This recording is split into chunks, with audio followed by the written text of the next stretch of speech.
Hi hello అండి అందరికీ welcome to my channel. నేను మీకు ఇప్పుడు ఒక పిట్ట కథ చెప్పబోతున్నాను. పిట్ట కథ అంటే యాక్చువల్గా చిన్న కథ అని పిట్ట కథ అంటారు, బట్ ఇది యాక్చువల్గా పిట్ట కథే.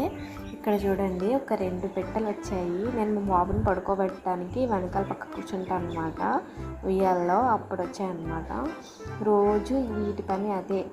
సో నాకు ఈరోజు ఎందుకో అలా షూట్ చేయాలి అనిపించింది.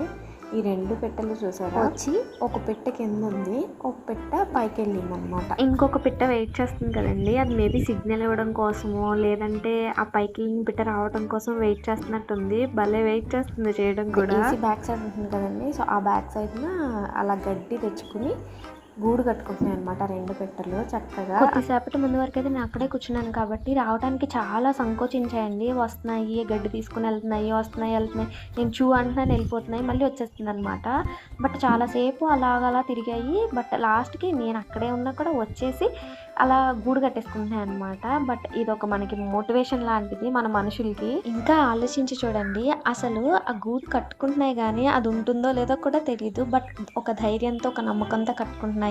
అదే నమ్మకం, ధైర్యం ప్రతి మనిషికి ఉండాలి. నేను కూడా ఇంకో పిట్ట కోసం ఆ పిట్ట వెయిట్ చేసినట్టే వెయిట్ చేశానండి. కానీ ఆ పిట్ట నేను లెగిసే గ్యాప్లో ఎగిరిపోయిందనమాట, మిస్ అయిపోయాను. ఇంకా నేను అది ఆ గూట్లో నుంచి వచ్చేదాన్ని తీయలేకపోయాను. బట్ ఆ 2 ఒకేసారి అక్కడ ఉండటం మీకు చూడొచ్చు అనమాట.